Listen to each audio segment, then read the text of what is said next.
sabers, and that man was called Henrik Ling, and he was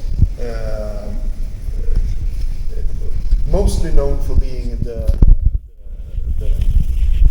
creator of the Swedish gymnastics, basically. So every time you see people in old movies standing in lines and doing stuff, that's because of Henrik Ling, basically. He took that system forward, but he also created the Swedish saber system, basically. And then we have a person that actually we know were helping out writing the manuscript that I'm searching from. His name was Viktor Balck. Also a little bit of a special person. He was like a high military something, and he was in the first Olympic committee, for example. He also made a complete system in how you compete in snowball war for the Olympics. Yes, it exists. It hasn't been used, but it exists because he did it. So, fun fact about him.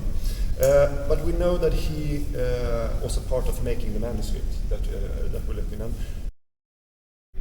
You put the left foot down a little bit to the side, and you put the right foot forward, and then you move it to the front of it, and then you put it out. There you have the basic stand of the garment. From this position, we're going to move, and we're going to do a few steps to the midsection of the hall. The first one is called, in Swedish, enkelmarsch. It's single march, yes, I would say. And then we do exactly the opposite of what we learn in longsword fencing. We're going to put the feet back together and then forward. So you go front and back. So you start with the back foot walking forward. So basically, we all just walk down to the center line, doing this up with the foot and out.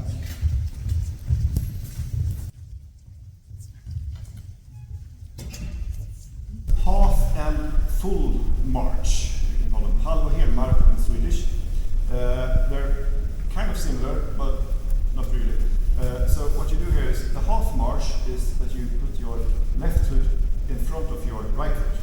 And the full march is when you go all the way till the next, back to basically the starting position, but one step further away. So this movement, okay? You should also try to have like 60% of weight on your back foot and 40 on your left foot. And then the third smaller step that's kind of the most important of the small steps is the attack step. Then you have the position when your feet is 2 feet away from the other feet. The attack step shouldn't be more than 1 feet forward. So, and then you shift your weight to the forward leg instead.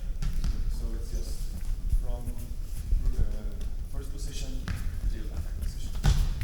Good. Yes. So I think we could get some sabers. Good. So this manuscript has like a whole line of how to stand properly, and yeah, etc. So we're not going to do all of that today. We're going to focus a little bit on some cutting, and then I have a few drills in the end we're going to do. So the first thing we're going to learn when we have a saber is how to grip it. You have the blade, you have the basket, and in Swedish the handle of a saber is called a kabel, and also the knap. And basically what you do is you're putting your hand with the thumb on top of the handle and the hand like this. Then the most common movement of your hand while cutting with a Swedish saber is that you actually use your hand much more than your arm. And this you do while simply opening up your hand and throwing it forward. So like when you do a cut, you're going to end up with the hand on top again, the thumb on top of the handle again. And by this you're simply using your hand by opening and closing it, basically. And this is what makes a big difference because, like a normal sword, you usually grip it and you use like the arm to cut with it. Here, you just use your hands, keeping your sword way in front, also minimizing the gap for your opponent to counter-strike against, like the forearm, etc. So this is how you grip the sword. What's that?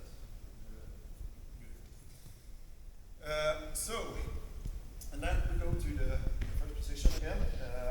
Stance, feet 1, 2, out. And in the Swedish saber manual, it's basically just 2 guards. It's either a right one or a left one.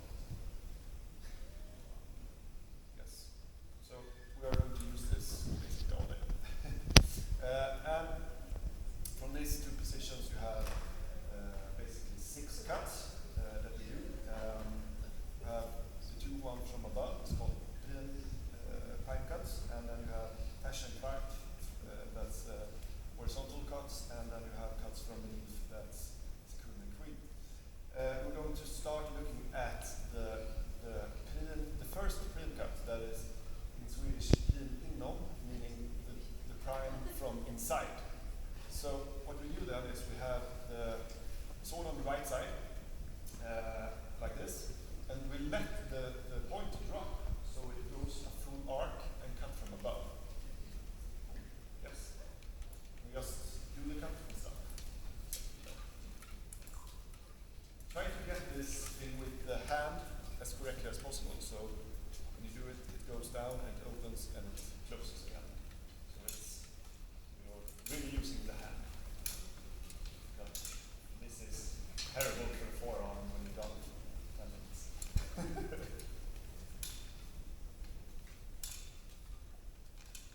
Do you maintain the thumb on top of the... No. So as soon as I'm letting the blade down, I'm wrapping the blade like this with the thumb and the index finger, basically. And when I come up and end the cut, then it goes back up on top of the handle.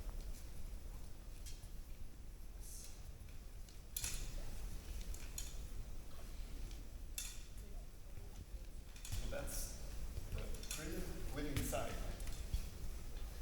Then we should try the prim on the outside. I usually go the left guard and I let the point fall outside my back instead, so it goes on this side. So it's very similar cut, but the difference is that it's going to be a little bit to the other side that the cuts comes from.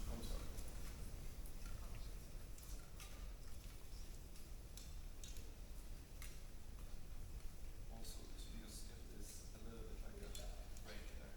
So you feel that you get the thumb up.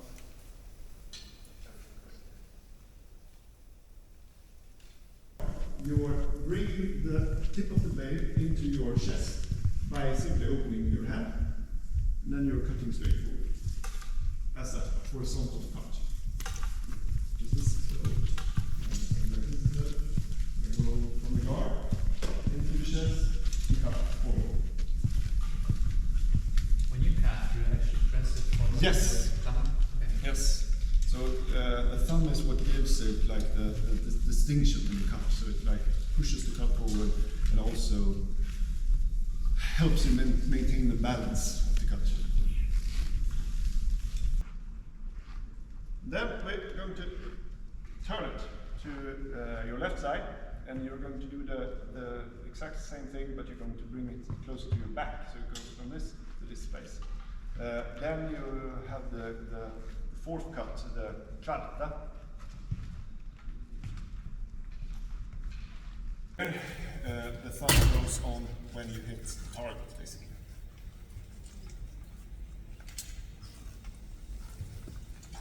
This cut is called the second cut, or sekund in Swedish. Yes.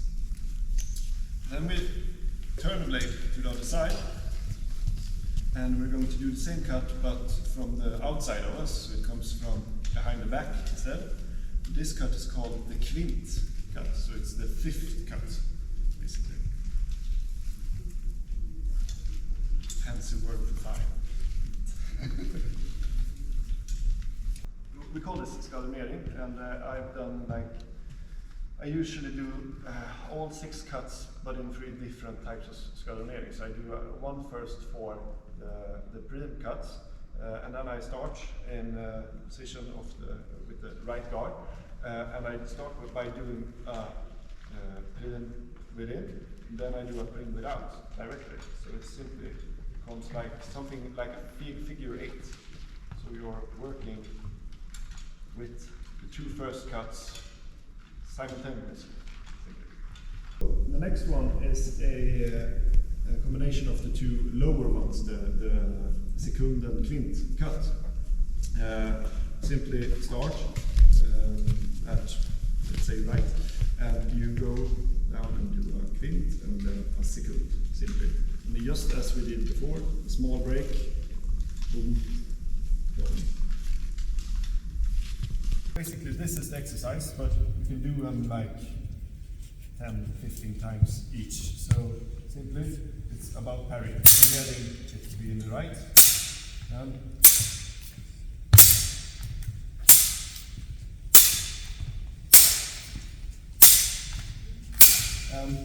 in this first one, we can take it a bit slower than, and you always step with the foot that's closest to the direction you're going first. So basically, if you're going to the right, then it's the leading foot that goes first, and when you're going left, you go with the back foot first, and then back to position, simply.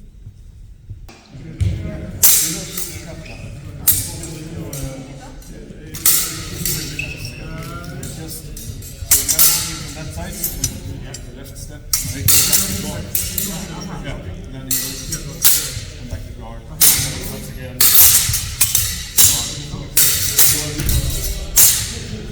the next one is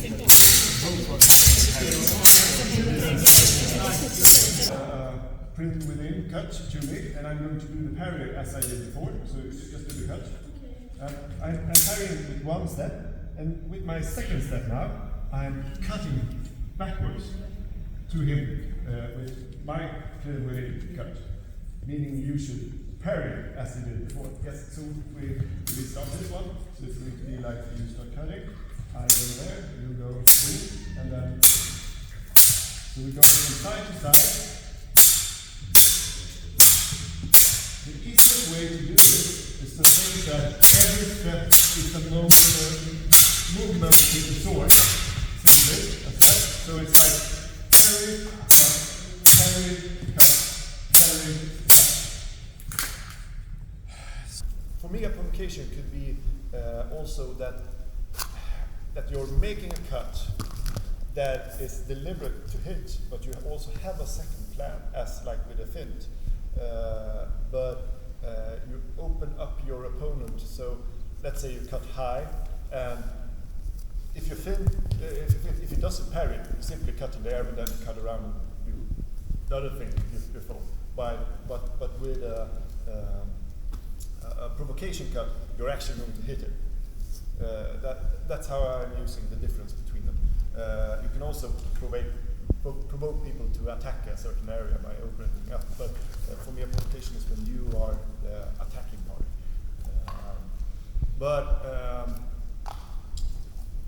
That's how I learned the difference between them, but it varies from many to many. Imitation is the more wider. Yeah, the imitation is more like the opening up. Yes.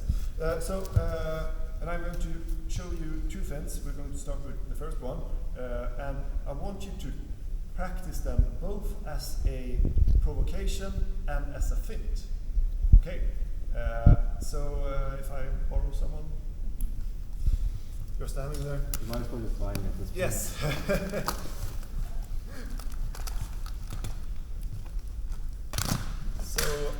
Okay, the first one we're going to go through is a simple prim within to the head, following up with a cut to his right arm.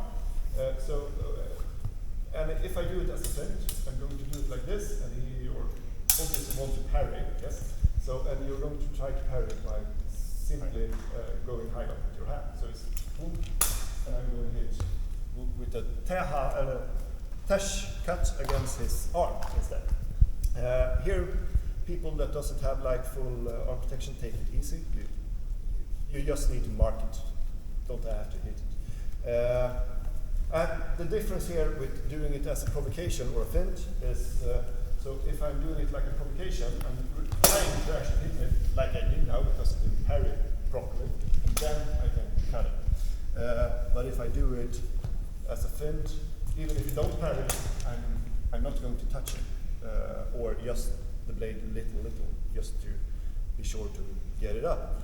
The difference in the end is the feint is usually faster, but which can give you a type of security, but the security with making like a real cut and then a real cut, but the second cut is the one that you meant to hit, is how I use the provocation. So I want you to do this and try both styles out. Any questions about that? So you go in, put it on the inside, and cut to the and attach to his arm.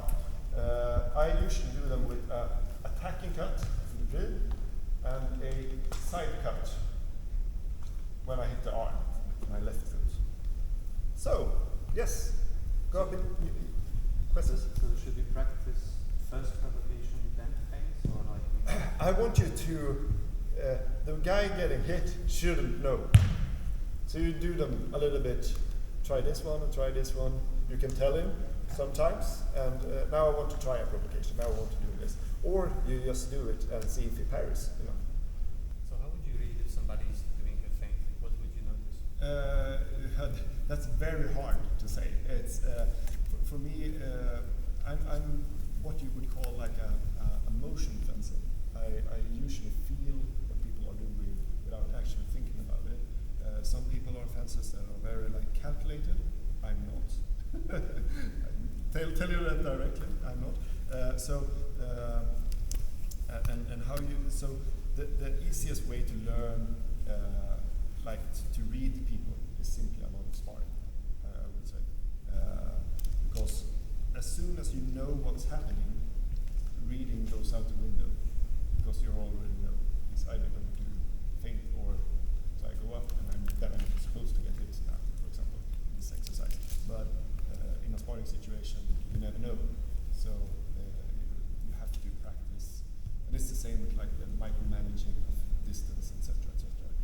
It's where you hone it. It's like get it in as much fencing as possible.